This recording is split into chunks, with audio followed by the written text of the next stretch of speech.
Okay.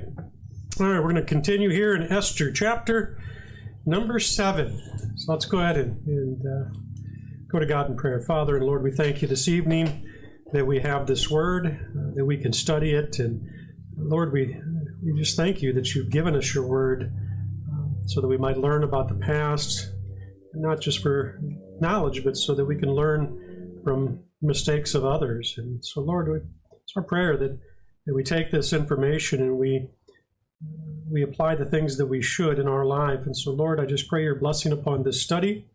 And we thank you for the technology that we're able to send this out to others who can't be with us. And so, Lord, just bless this study and our time together. In Christ's name, amen. All right, Esther chapter 7.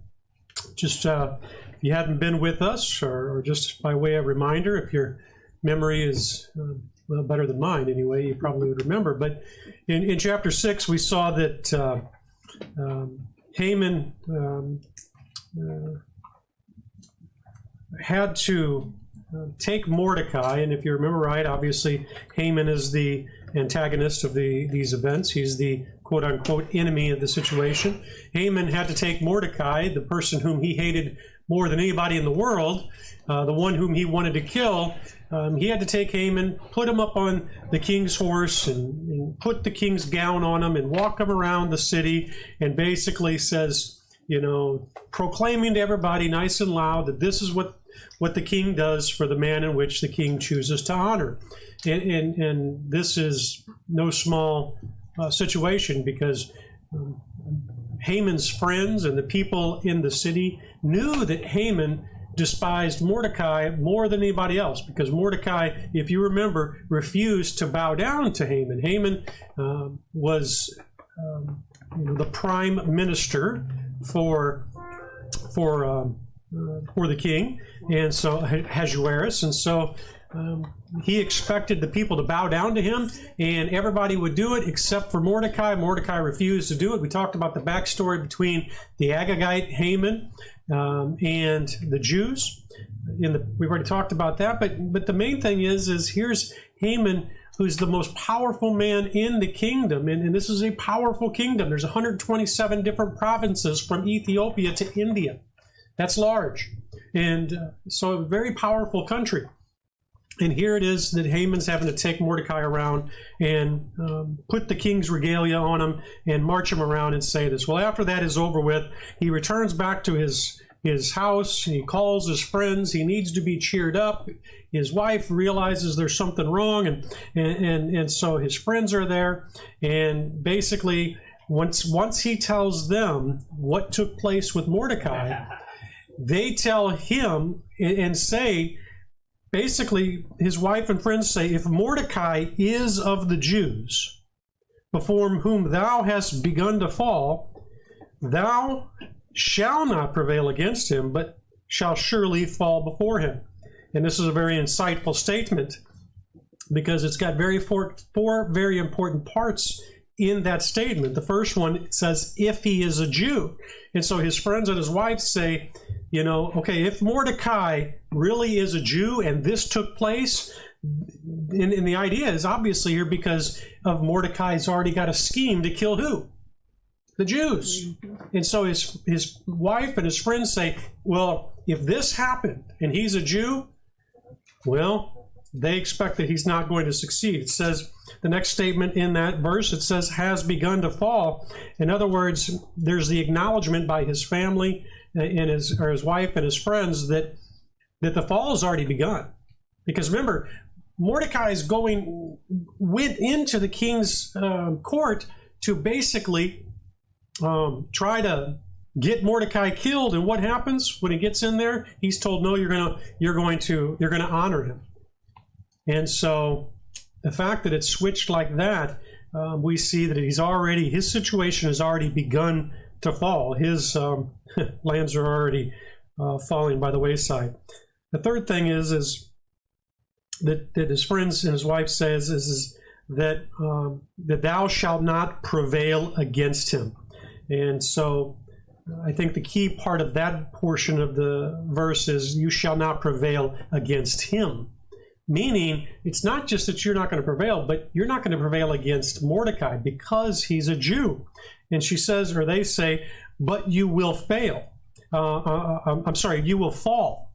And that's a different statement than you will fail, because he's trying to scheme to get Mordecai and all the Jews killed. And his wife and his friends don't just say that you're going to fail, they say you're going to fall. And that's exactly what does happen, isn't it? He does fall. He doesn't just fail. It's not like he tries to get Mordecai killed and he loses his position, but he goes on with his life. No, whatever the situation here is with his friends and his wife, whether God literally spoke through them, I have no idea, and I'm not claiming that's the case.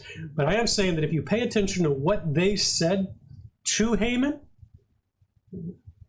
I mean, they might as well have been prophets, because what they said was exactly the truth.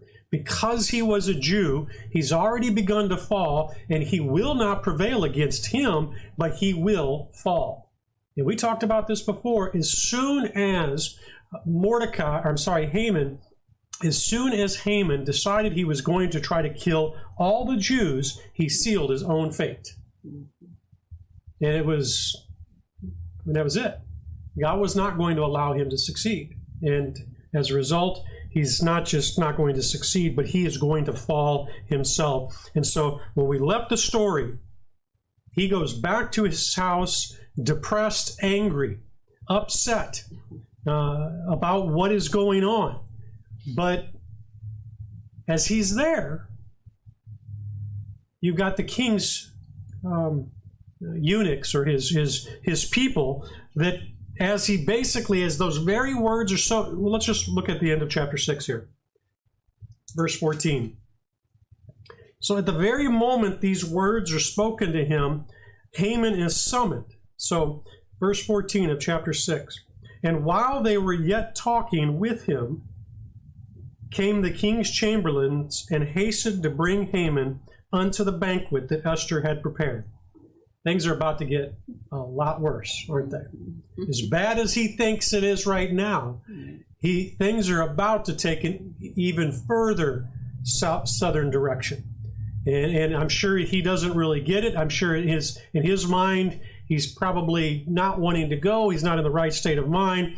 But at the very moment in which these words are told to him that you are going to fall, if Mordecai is in fact a Jew, at the very moment that happens, here comes the king's people to summon him towards Queen Esther's second day banquet. Remember, she had a first day banquet in which she invited the king and Haman, and the king, whenever he gets there, he's like, all right, tell me what you want. Anything up to half my kingdom is yours. And she said, well, if I found grace and mercy in your eyes, let me throw another banquet tomorrow, and then I'll tell you. Well, this is that next party. This is that next banquet, and Haman's on his way to it right now. And so here's where we pick up in chapter 7, verse 1. So the king and Haman came to the banquet with Esther the queen, and the king said unto Esther on the second day at the banquet of wine, what is thy petition, Queen Esther? And it shall be granted to thee. And what is thy request? And it shall be performed, even to the half of the kingdom. Now, we talked about this phrase, under the half of the kingdom. It's a phrase that's used. It's not necessarily literally, okay, are you wanting a divorce? You can have your half, that kind of a thing. It's meant to say that, okay, you've got my attention, you've got my agreement, I'm going to give you what you want, you've got my affection and my esteem here. But I think the important thing that we see here is that this is the third time that the king has now said this to Queen Esther. The third time he's now said, whatever it is that you want, I'm going to give to you. And I think that's important to us here, because it reinforces that as later on, when Haman hears what's going to be exposed, or what Queen Esther wants, it's already been said 3 times she's going to get what she wants. And so here we're told the third time. And so I think it really reinforces and leaves no doubt to Haman that what the queen wants, the king is going to give her. Verse 3. Then Esther the queen answered and said, if I have found favor in thy sight, O king, and if it please the king, let my life be given me at my petition. and my people at my request. At this point, I wonder if Haman's starting to recognize what's going on here. I wonder how quick Haman's thoughts are going at this situation. What's she talking about? Is he just completely dumbfounded, or is he starting to realize, uh-oh, my day is about to get worse here? Because what people are on the chopping block? The Jews. And she's saying, let my life. Now, he may not have figured it out at this point. Who knows? He's going to figure it out pretty quick. And she says, let my life be given at my petition to my people at my request. Verse 4, for we are sold, and my people to be destroyed, to be slain, and to perish. But if we had been sold for bondmen and bondwomen, I had held my tongue. In other words, she wouldn't have said anything if it was just for slavery. Although the enemy could not countervail the king's damage. And so here she finally shares what she wants. She wants to survive. She wants her and her people not to be annihilated, which is exactly what Haman's scheme was. It wasn't just to punish Mordecai for what he's done. It was to annihilate all of the Jews in all of the province. And who's the ultimate enemy here? Satan. Who's the one that really wants to destroy the Jews? Satan. This isn't the first time that this has taken place, that Satan's tried to just, kind of eliminate the line which the seed is going to come from. And so one of the things that I wonder if, as you read this, as the king reacts to this, I wonder if he noticed the fact that twice Esther pointed out the fact that her and her people were sold. Well, who did the selling? Who sold her people? No. Haman bought her people. The king sold them. Who's the one that got the money? Yeah, the king did. So I don't know that he picked up on it. But he's not guilt-free in this situation. And she, I don't think she drives the point home, but she does mention it twice, that her people were sold. Haman offers money to have the right to kill these people. And he offered money to that man right there, to the king. And so, go back to chapter 4, Esther chapter 4, verse 7.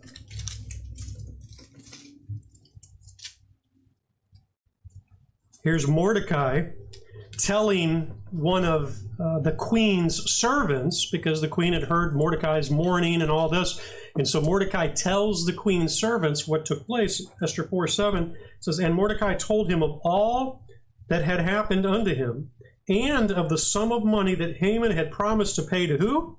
The king's treasuries for the Jews to destroy them. So the king is the one who sold out her people.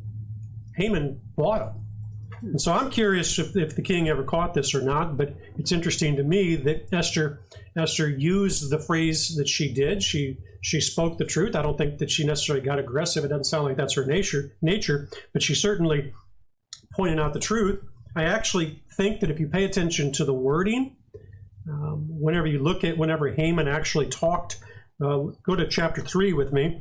I think that it's quite possible that the king himself was ignorant on what people it was that Haman wanted to destroy. Look here at chapter 3 with me. Start in verse 8. And Haman said unto King Ahasuerus, there is a certain people scattered abroad and dispersed among the people in all the provinces of thy kingdom. And their laws are diverse from all people, neither keep they the king's laws. Therefore it is not for the king's profit to suffer them. So if you notice, at least according to the text that we have, Haman didn't tell the king what people he's talking about here. Mm-hmm. So it's quite possible that Ahasuerus didn't even know what people it was. Now that doesn't clear him of any guilt. I mean, to me, I think that kind of makes him a little bit more guilty. You might ask a few questions here. I don't know, Haman, what people are you trying to annihilate here? Doesn't even ask anything. So I think Ahasuerus is, as I said before, is not necessarily somebody I would consider to be a good king. He was willing to allow a whole people to be destroyed. Now, I don't know again what he understood to be the extent or the amount of people, who knows? We don't know. But we do know here that he was sort of not told who this people were. Verse 9 here to Esther 3, if it please the king, let it be written, they may be destroyed, and I will pay 10,000 talents of silver to the hands of those that have the charge of the business, to bring it into the king's treasuries. And the king took his ring from his hand and gave it to Haman, the son of Hammedatha, the Agagite, the Jews' enemy. And so the king here was willing. He was willing to go for it. But what's interesting here, just from this text here, we see that in verse 8 that Haman says it's a certain people. And in verse 9, we see clearly that Ahasuerus sells the Jewish people out for this money that he wants. And in verse 10, we see that we're told that Haman is the enemy of the Jews. Now that's important because in a few moments here, we're going to read in chapter 7 here, Esther is going to point clearly, and you can almost envision this in your mind, that after she explains what's transpiring and the king is going to be like, who did this? She's going to say who the enemy is. And you've already been told. It's not a surprise to us who the enemy is. We've already known who the enemy is. But Esther's going to point him out. But what's also interesting to note here in this passage in chapter 3, and this is one of the reasons why I love my Bible. I hope you love your Bible. Amen. Yes, because notice what is said here in chapter 3. And then we're going to compare it to what Esther said. Look at the end of chapter 8. So let's just read verse 8. Esther 3:8. And Haman said unto the king Ahasuerus, there is a certain people scattered abroad and dispersed among the people in all the provinces of thy kingdom, and their laws are diverse from all the people, neither keep they the king's laws. Therefore, this is the part I'm talking about, therefore it is not for the king's profit to suffer them. So in other words, he's saying that it's not to your advantage, it's certainly not to your financial advantage to have these people around. But if you go to chapter 7, look exactly what Esther says. Look at what she counters with. Chapter 7, verse 4. For we are sold, I and my people, to be destroyed, to be slain, and to perish. But if we had been sold for a bondman and a bondwoman, I had kept my tongue, although the enemy could not countervail the king's damage. And so in other words, what she's saying here is that the damage that's going to happen to the king as a result of what would happen to the Jews, it's going to be damaging to you. And so she's directly, whether God is the one behind the things that she says, I have no idea. I'm certainly not suggesting to you, but I know this, that she makes the exact opposite point to the king that Haman said. In other words, Haman says it's not to your advantage to have the Jews, and she says, yes, it is to your advantage to have the Jews. To me, I just thought that was pretty interesting that you have that, because, I mean, what are the odds that that's just a coincidence? I mean, I just don't see that to be a coincidence. I think that it's quite interesting myself. And so now the king has been told, going back to Esther chapter 7, the king has been told, I don't know how many guys, how would you react when you find out somebody was trying to kill your wife? Probably not too good.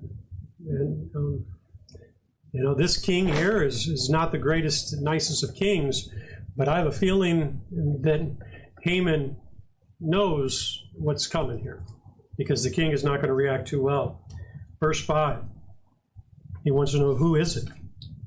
Verse 5, then the king Ahasuerus answered and said unto Esther the queen. In my Bible, it's a capital. It's almost like whenever you text and it's in all capitals, like screaming kind of a thing. It says, who is he? And where is he that does presume in his heart to do so? And Esther said, the adversary and enemy is this wicked Haman. Now we're told that Haman is afraid.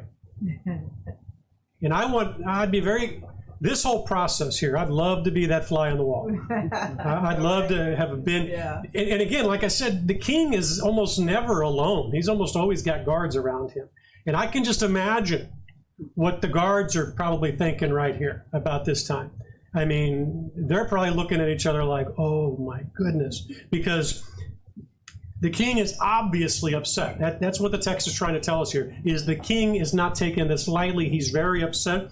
And as we see here, the last portion of that verse, it says, then Haman was afraid before the king and the queen. So just like we read in chapter 3, we see that the adversary, the enemy, is Haman. He is that enemy. What's interesting is I like to, do word studies. And the very first time you find in your Bible the word enemy, it's also in conjunction with somebody who's trying to destroy the Jews. And it's in conjunction with God saving them. It's with Pharaoh and with Egypt. And it has to do with them trying to destroy the Jews. And it's a passage in which, well, go with me to Exodus. Just read it for yourself. Exodus chapter 15, verses 1 through 6.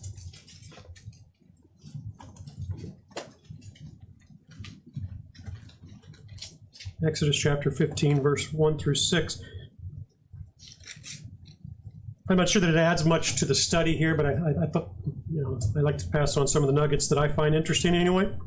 Exodus chapter 15, verse 1. Then sang Moses and the children of Israel this song unto the Lord, and spoke, saying, so this is after they've been saved, and they sing this song. It's, I will sing unto the Lord, for he hath triumphed gloriously. The horse and his rider hath he thrown into the sea. The Lord is my strength and song, and he has become my salvation. He is my God, and I will prepare him a habitation. My father's God, and I will exalt him.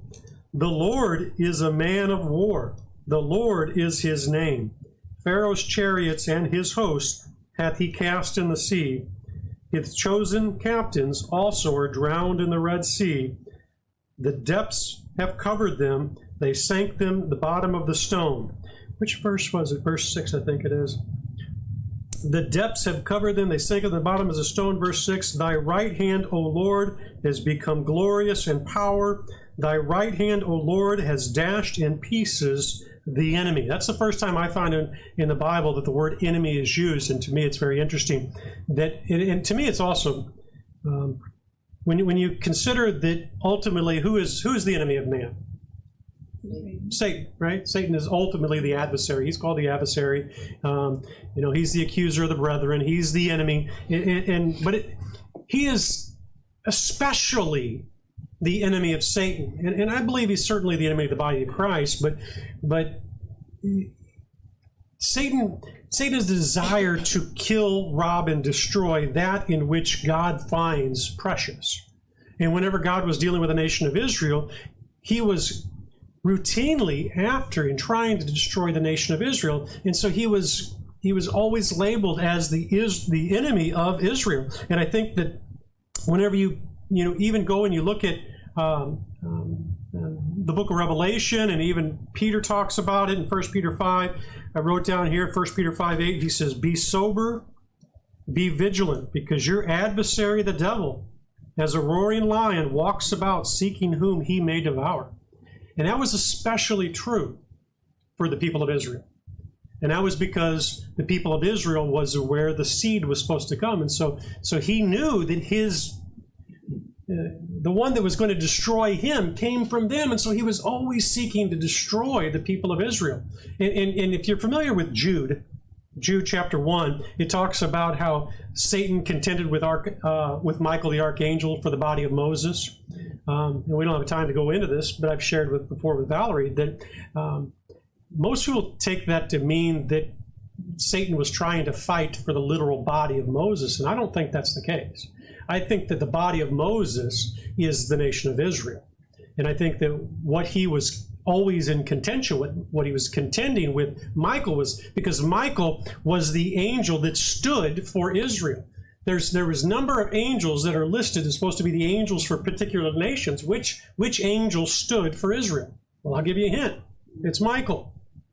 In Revelation chapter 12, whenever Satan is kicked out of heaven, what is the first thing it says that Satan tries to do? He tries to punish the woman. Who's the woman? The woman is the one who brought forth the man-child. Well, who is that? Israel. And so Satan has always had this, bent towards destroying Israel. And so whenever we think of this enemy, and that's why I said when we started to study on the book of Esther here, that I think that in many ways, I don't get into the whole types things too much, but we see things that are taking place in the book of Esther, which very much look a lot like, how do I want to word this? The whole scheme of things you can somewhat see condensed down and taking place in the book of Esther. You see the enemy at work trying to destroy the nation. You see God at work, the providence of God not allowing it to happen. And even whenever nobody thinks that they can see God at work, God was still making sure that his promises were kept. And what happens as we see, and I'll talk about this probably shortly, I'm getting a little bit ahead of myself, what happens just as Haman thinks that he's got it all worked out, he's got the plan, he's got everything figured out, everything is going his way. As soon as he thinks it's done, boom, it's turned over on him. Just like God did with Satan when it came to Christ, when it came to the cross and all these types of things. As soon as Satan thought that he had it all, I've got him killing their Messiah, he didn't understand. And here is Haman's. So to me, it's very much a picture of the entire, situation. And so, again, I think that when you look at Satan and you think of this enemy, he's always been exceptionally an enemy of the nation of Israel. But it is interesting here. He says he's afraid, talking about Haman. I'm sure he was. I'm sure that he had to have been. Because remember how the day before started. Well, actually, no, that day started. I'm sorry. That morning started with him going towards the king to see if he could kill Mordecai. And the king said to Mordecai, "What would you do for the man whom the king delights to honor?" Haman thought he was talking about him. Thought he was talking about him. Mm-hmm. And it's not just that it was Mordecai. It was the king said, "This is what I want you to do to Mordecai, the Jew." And so the king knew at that point that Mordecai was a Jew. He didn't know that Esther was a Jew. But now you can imagine that Haman's starting to put this all together. He's starting to see this. His wife and his friends have already told him that if Mordecai is a Jew, you're going to fall. And now he goes to this party here and he finds out that Esther is a Jew. I thought that the king knew that Mordecai and Esther were related. Not yet. Okay. That's not going to happen until chapter 9. Okay. Or chapter 8. Yeah, chapter 8, the beginning of chapter 8 is whenever Esther tells the king. So the king wasn't aware that Mordecai was a Jew or Esther was a Jew until the reading of when he had insomnia, he couldn't sleep. That's when he learned that Mordecai was a Jew. He still didn't know that his wife was, that Esther was. And so obviously Haman knew that Mordecai was a Jew, but he didn't know the queen was a Jew. But he learned it now. And so that's what I'm saying is now you can almost imagine how quick his mind is working and he's figuring this out. So yeah, I'm sure that he's quite afraid. The man that he sought to kill, in other words, Mordecai, the one who saved the king's life and did not seek a reward for it, is exactly who Haman is trying to kill. And now the king is realizing not only that, he's trying to kill his own wife. So it's just, I'm sure that that Haman is quite scared at this point. So, verse 7, Esther chapter 7, verse 7, and the king, arising from the banquet of wine in his wrath, went into the palace garden. So he gets up and he leaves and he goes out to the garden. You can imagine, he's pretty angry. And Haman stood up to make request for his life to Esther the queen. I guess he knew who he better talk to. For he saw that there was evil determined against him by the king. And what I mean by that, what I think this means is I think that he saw the king's emotions. He saw that the king was angry, and so if he was going to have inroads to saving his life, it probably wasn't going to be to the king. It was going to be to the king through Esther. And so he decides he's going to go to the queen, not to mention the king had walked out. Verse 8, then the king returned out of the palace garden into the place of the banquet of wine, and Haman was fallen upon the bed whereon Esther was. Then said the king, will he force the queen also before me in the house? And so, things have just really gone bad for Haman here. Yeah. He's not even trying to, I think, obviously he's not trying to sexually assault the queen, but it happens that the king, when he walks back in, Haman has fallen down on this couch in such a way as it looks like he's trying to sexually assault Joseph. Yeah. And so, boy, things are just going bad for Haman now. Then the king said, will he force the queen also before me in the house? As the word went out, look at this. This is just phenomenal. As the word went out of the king's mouth, they covered Haman's face. Now, imagine this. So, as the king says this, there's obviously guards, there's eunuchs, or somebody around that doesn't even wait for the king to give a death sentence. They go ahead and cover him. This was covering somebody's head was a death sentence, basically, is what was done with somebody who had a death sentence. And so it's here the king just hasn't even got this out of his mouth, and boom, they're covering Haman's face. What a crazy situation. There's a quote that I found that apparently in Roman days, when a criminal was condemned by a Roman judge, he would be delivered to a sergeant of arms with these words, go, sergeant, cover his head and hang him on the accursed tree. And so it was, the culture of the time that whenever somebody was pronounced to die, that's what they do. They would cover their face. And so I'm sure that's what this is about right here. All right. Where did I leave off here? Verse 9. And Harbana, one of the chamberlains, said before the king. Harbana is a helpful guy here. He says, behold, the gallows, 50 cubits high. 50 cubits, by the way, remember, is 75 feet. That's pretty high. What's that? It's high. It's very high. On full display. Yeah. If you were going to make a billboard, there you go. So Harbana, one of the chamberlains, said before the king, behold also the gallows 50 cubits high, which Haman had made. Listen to this. He doesn't just say that, hey, there's these gallows. Look what he's pushing the dagger in. He says, which Haman had made for Mordecai, whom had spoken good for the king, stands in the house of Haman. So in other words, he says, oh yeah, remember that Mordecai that saved your life? Haman was having some gallows built to have him killed. And they're built and they're ready to go. I like this. I like this Harbana.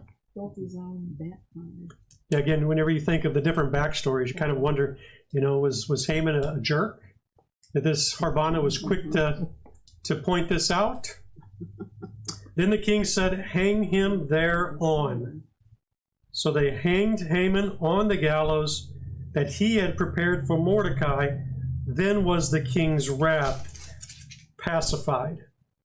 All right, so here we get to chapter 8. And can I ask one? Sure. It's not really important, but in my Bible, which is King James, I don't know, hang, there at the end of 9, the word hang is capitalized.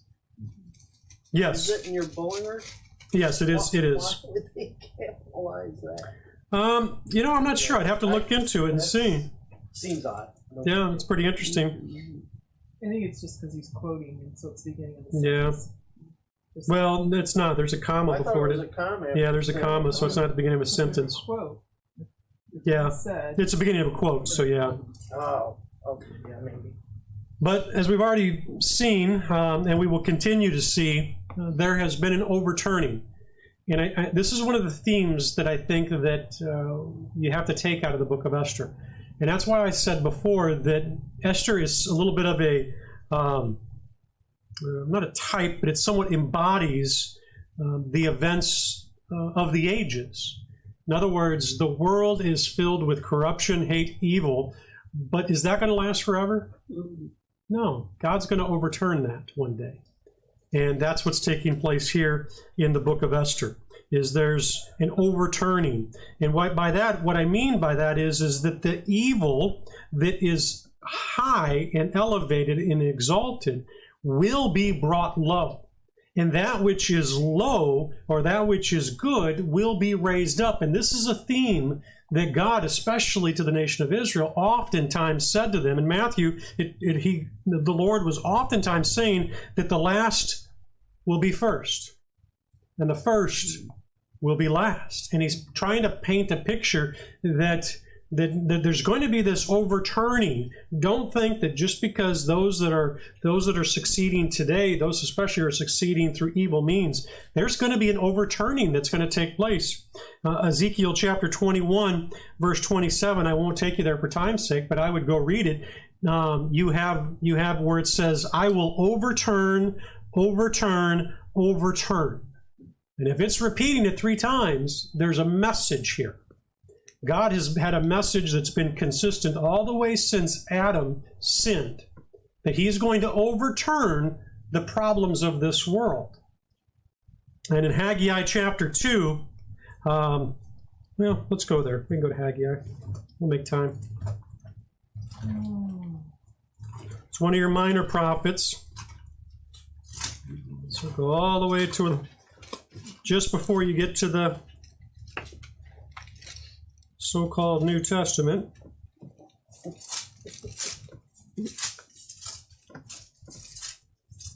Chapter what? 2? Yep. In between the Z's. Haggai chapter 2, and look at verse 20. Haggai is actually one of the prophets that are contemporary of this time. And especially when it came to Ezra and Nehemiah, you might remember me mentioning him, that he's one of the prophets in which God would send judgment to the people of Israel because of the things that they weren't doing. And then he also encourages them. And same thing with Zechariah. He gives judgment, but then he also gives encouragement. And that encouragement is that in the days to come, God is going to fix the problems. He's going to overturn the world. Here in Haggai chapter 2, starting in verse 20, it says, "And again the word of the Lord came unto Haggai in the 24th day of the month, saying, Speak to Zerubbabel." You recognize that name, don't you? Zerubbabel from the book of Ezra. "Speak to Zerubbabel, governor of Judah, saying, I will shake the heavens and the earth, and I will overthrow the throne of kingdoms, and I will destroy the strength of the kingdoms of the heathen, and I will overthrow the chariots and those that ride in them. And the horses and their riders shall come down, every one by the sword of his brother." And so again, it's very consistent that God has said that. You go to Daniel chapter 2, and remember the original dream that Nebuchadnezzar has. He sees the statue in these different kingdoms. And what was the last kingdom?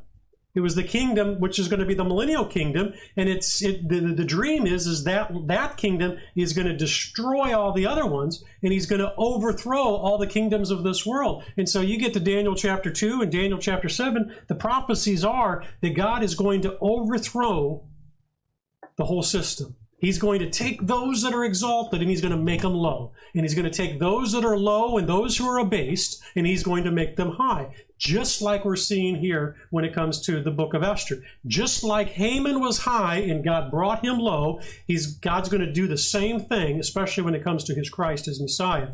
And so that's why I say the book of Esther is very much a symbol of what God is doing or going to do throughout eternity.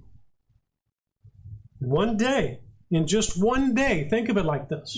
In one day, Haman went from the prime minister, because consider that we think of it as a title prime minister, but it's not. It's ministers, and there's the prime one. He was the prime minister. In one day, he went from that to hanging on the gallows because God overturned it. What a phenomenal situation. And it was all done. God overturned it. Haman was undone all because he sought to destroy the Jews. Now, does that sound familiar?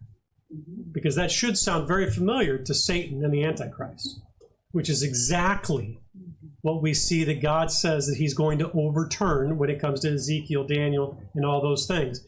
He talks about, and even Isaiah, he's talking about in the tribulation period, he's going to overturn it. And we know it's because they're seeking to kill the Jews. All right.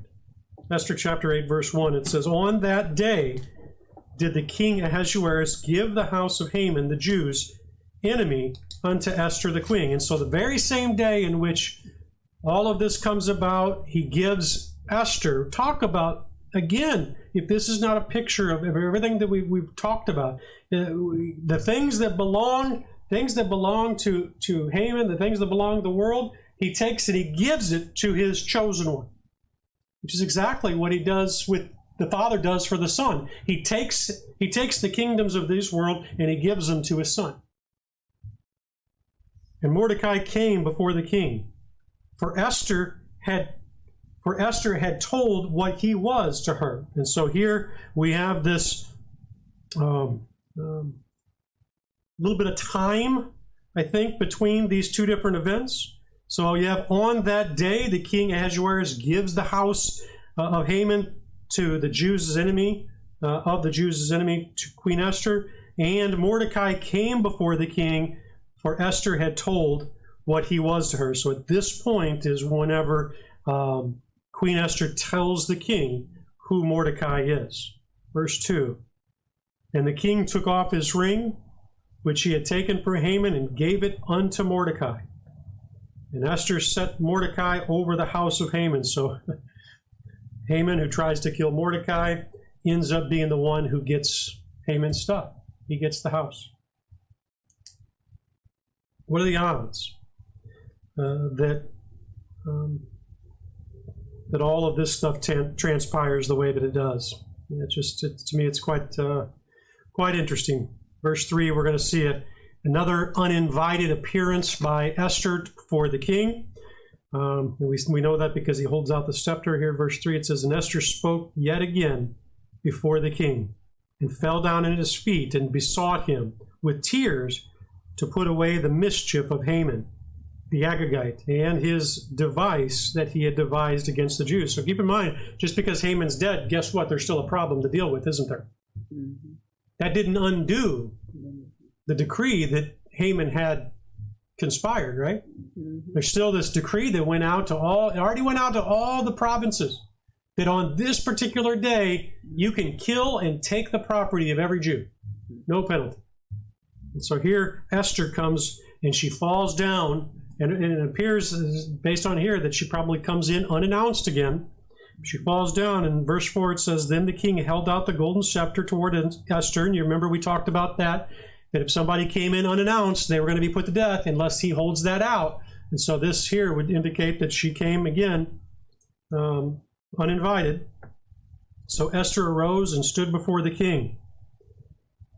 Verse 5, "And said, If it please the king, and if I have found favor in his sight, and the things seem right before the king, and I be pleasing in his eyes, let it be written to reverse the letters devised by Haman, the son of Hammedatha, the Agagite, which he wrote to destroy the Jews which are in all the king's provinces. And so she's going to try to get this all undone, obviously. Verse 6, she says, "For how can I endure to see the evil that shall come unto my people? Or how can I endure to see the destruction of my kindred?" Then the king Ahasuerus said unto Esther, the queen, and to Mordecai the Jew, "Behold, I have given Esther the house of Haman, and him they have hanged upon the gallows, because he laid his hand upon the Jews. Write ye also for the Jews, as it likens you," in other words, as you see fit, "in the king's name, and seal it with the king's ring. For the writing which is written in the king's name, and sealed with the king's ring, may no man reverse." Verse 9, "Then were the king's scribes called at that time." Now here we're getting some dates. "In the 3rd month, that is the month of Sivan, on the 23rd day thereof.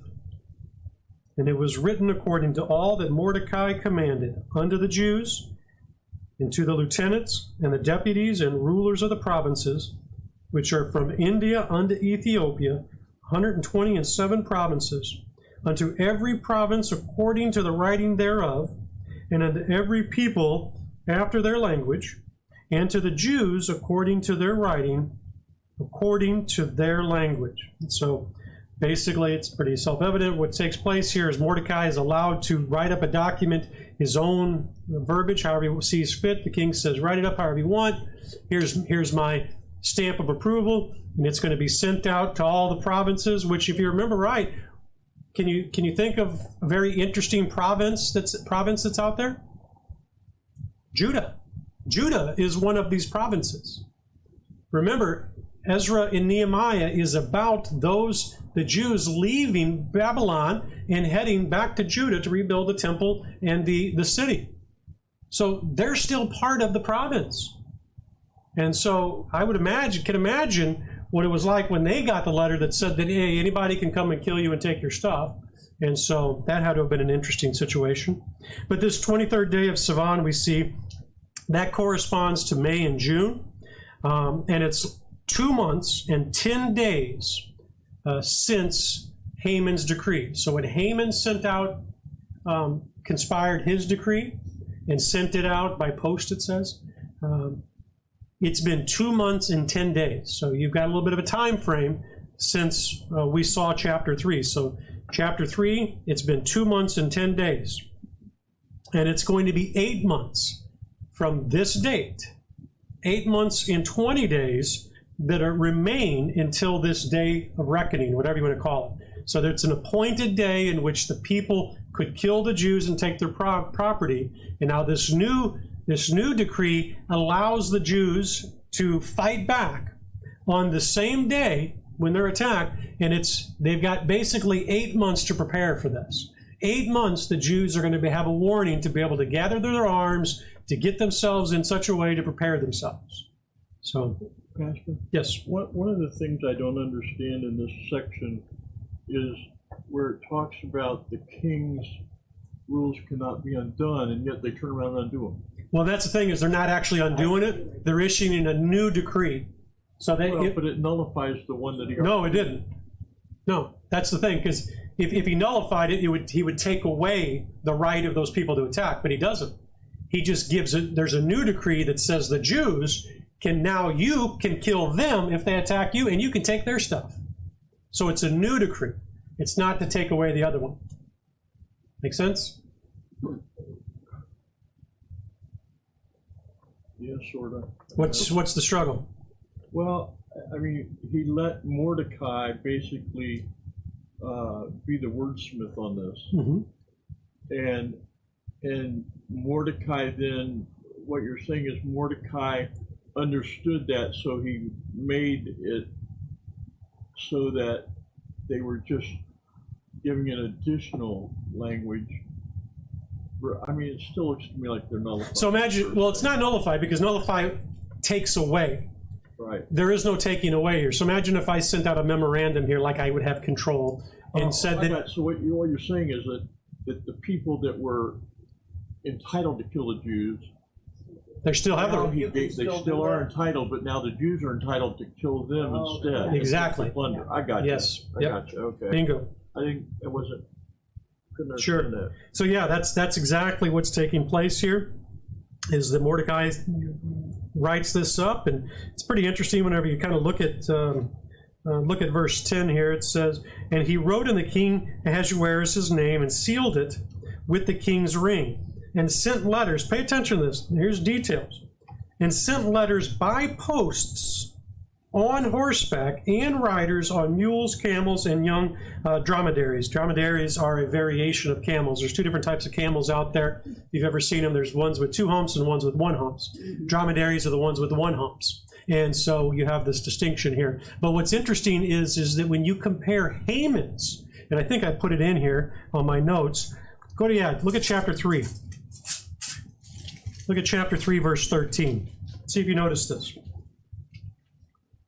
Esther 3:13, and the letters were sent by posts unto all the king's provinces to destroy, to kill, and to cause perish all the Jews. Did you notice something different in that? In Haman's, it just says they were sent by posts.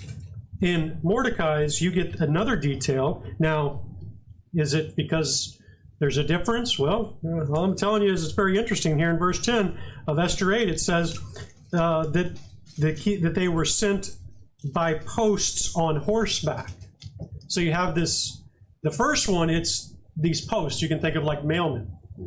Now you see here almost like there's this charge, you better get this information and get it out there quick. And so there's this distinction here that we see. And again, that just to me points to the details that you have in your Bible. God's not one of those tarot card readers that gives you just general information. He gives you specifics. And that's one of the things I love. And it doesn't just happen once. If you go back to chapter 3, in 2 different verses, it says that the message went out by posts, and it never mentions the horses and camels. All right, back to Esther 8, verse 11. It says, "Wherein the king granted the Jews which were in every city to gather themselves." So this is what's in the letter. "They gather and to stand for their life, to destroy, to slay, and cause to perish all the power of the people and province that would assault them, both little ones and women, and take the spoil of them for a prey." Verse 12, "Upon one day in all the provinces of King Ahasuerus, namely upon the 13th day of the 12th month, which is the month of Adar," that's the day that's assigned, "the copy of the writing for a commandment to be given in every province was published unto all people, and that all the Jews should be ready against the day to avenge themselves of their enemies. So the posts that rode upon mules and camels went out, being hastened and pressed on by the king's commandment. And the decree was given at Shushan the palace." And so again, here we have what this allowance is. They can defend themselves, and not only can they defend themselves, they can kill, and they can take the stuff of those who would attack them. And some of the things that you may have noticed here is there's controversy over what you have here as far as verse 11, where it mentions the little ones and women, and to take the spoil of them for a prey. And reading a little bit about this, I know that there's some concern about, is God, or is this a statement that the Jews were allowed to kill the children? Were they allowed to kill the women? Is that what's going on here? Well, if you jump to chapter 9, verse 6, I won't take you there for time, but you can take my word on it. We'll be there next week. When it mentions who's killed, it only mentions men. So, did they kill women and children? Well, I don't know. But if you really pay attention to verse 10 there, you don't have to assume that the way this is being described is that the Jews were being allowed to kill the women and children. It can be, based upon the writing here, it could be that the Jews are allowed to kill those that came against them and the women and the children. Does that make sense? And so it's not necessarily based upon the language. You can't really say which one it exactly is. So, but we do know from chapter 9, it's only men that are mentioned to be killed. So, verse 15. And when Mordecai went out from the presence of the king in royal apparel of blue and white, and with a great crown of gold, and with a garment of fine linen and purple, and the city of Shushan rejoiced and was glad. So Mordecai gets dressed in this royal apparel. And what's very interesting is, do you remember the first blessing that Mordecai had? He was put in the royal apparel. He was put on the horse. He was given a crown and sent around the city. And Haman had to pronounce, this is, the blessing. Well, this second blessing is a much more extravagant blessing, to say the least. Verse 16, the Jews had light and gladness. Light typically conveys a sense of happiness in the Bible. Oftentimes is, conveyed, the meaning that conveyed from it is this joyous well-being.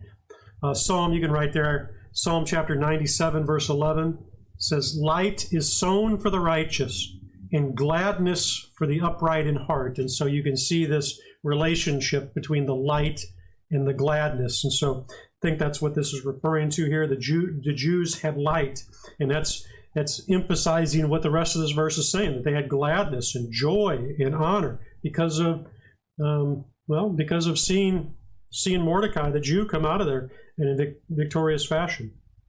Verse 17, and in every province and in every city, whithersoever the king's commandment and his decree came, the Jews had joy and gladness, a feast and a good day. And many of the land became Jews, for the fear of the Jews fell upon them. Now this is a remarkable verse. Does anything stand out to you about that verse? Well, it basically, this sounds sort of weird, but it basically says that many of the people became Jews, which means that the men agreed to be circumcised to become a Jew, and so they were weakening themselves in the eyes of the Jewish people, because the Jews knew if they were circumcised, they weren't going to come fight them too bad. Yeah. I mean, there's symbolism there that I think is unique. I think it's very remarkable for that reason. And again, this is before the day of battle happens. So if there were people, the people were allowed, the non-Jews were given authority to go kill the Jews, not just anybody they want. And so these people become Jews, and they take upon themselves to be a target. They were so afraid. Basically what we see here, it says, for the fear of the Jews fell upon them. They were more afraid of not being a Jew than being a Jew. That's remarkable, because considering what's getting ready to happen. Yeah. Don't you think that when this first decree went out that Haman sort of tricked the king into doing, don't you think that there were a lot of people that were non-Jews that really were friends of Jewish people, and that really wasn't something they were looking forward to anyway? Yeah, I would agree with you. But there was a group probably that was saying, oh, sharpen the swords, man, we're going to get all the booty we can get here. Yep. And take advantage of this situation. Those are the ones I think that really had to watch out when this came, and they probably head for the hills. Oh yeah, I think that there was a lot of, a lot of overturning of things going on there. Yeah, Val, what was you going to say? I was just thinking the whole thing reminds me of Ephesians 6 and just the armor of God. Yeah. Yeah, I mean, we don't fight against flesh and blood, and we talked about this whole thing, Satan being the enemy, and when you think also of the armor of God, at the end of the day, that war that is being waged is not to kill somebody, but to bring them to life. It's the complete opposite, and that's kind of what's happening here. Yeah, because who was behind these people becoming Jews? Was it because of what Mordecai did? No. Was it because of what Esther did? No. This was God at work that did this. And I think that's exactly right. Now, don't get me wrong. Esther deserves a lot of credit. Mordecai deserves a lot of credit. And I think that You know, even today, when we do the right thing, we deserve credit for doing the right thing. But the fact of the matter is these things, why was it that the king had insomnia? Well, it wasn't because of Esther. Why was it when the king had insomnia and he says, go get some scrolls to read to me, that his eunuchs or his chamberlains happened to pick the writings that pertain to Mordecai? That's God. That's got to be God. And so yeah, and I think that is a very important part, because I think that in the end we have to realize and we have to resolve to ourselves, it's not our job to overthrow evil. It's God's job to overthrow evil. It was Mordecai's job to just do the next right thing. Remember when Mordecai saved the king's life, he saved the king's life, and then when he finds out what Haman does, he doesn't march in there and say, hey, king, you remember what I did for you? He didn't do that, did he? He saved the king's life because it was the right thing to do. Right. Esther did what she did because it was the right thing to do. And these are some of the lessons that we can learn from this here, is we don't get to do something wrong because we think of the greater good. It's let God figure out and fix those problems. Yeah. Well, you know, you've seen Queen Esther the first time she went to talk to the king about this. She was very fearful that he wouldn't extend the scepter to her. And then we see her emboldened as this goes along. Oh, yeah. That, hey, man, I got this. This is going to happen okay for us. Yeah. And then she's not as fearful, or at least it doesn't mention that she's as fearful concerning her own life as that of really taking care of her people. Sure. And I think it's a great understanding for us is that if we just do what we're asked to do, God will take care of the rest. Let him figure out that, you know, he's got it all under plan. He was able to save the Jews in this situation. The promises he's made to us, we don't have to try to outthink him, and I think that's an important thing for us to keep in mind. The other thing I would also tell you is I hate to burst anybody's bubble here, but just because the Jews are saved here, the Jews don't have it hunky-dory from this point on. Yeah, no, they don't change their ways too much either. No. And if you know the timeline of Ahasuerus' kingdom, he's, maybe I shouldn't tell you this, but he's only got about 10 more years to live. Mm-hmm. So Esther's husband is going to be assassinated in about 10 years by one of his chamberlains, one of his people is going to assassinate Esther's husband, and he'll be deposed, and we don't know what happened to Esther after that. So just because it worked out here, again, there's a timing God has to overthrow all of the evil in the world. Well, it's not then, and it isn't today. Even if this hadn't played out this way, God would have still preserved his people. Mm-hmm. Yeah, and that was one of the great things that Mordecai said to Esther was that even if you don't do this, God's going to save his people one way or the other. It was going to happen. Yeah. Yeah. Several times when you've read it, 6:13, you get Haman's wife. You know, thou shalt not prevail against him, but thou shalt surely fall before him. And I think of Pilate's wife. Mm-hmm. Yeah. Yeah, there's a number of things that are really, you know, interesting as it relates to what's taking place in here. And you can think of very similar situations, whether it's in the Gospels or other places. And that's why I think that Esther is very interesting as it relates to that. Very, very interesting to that. So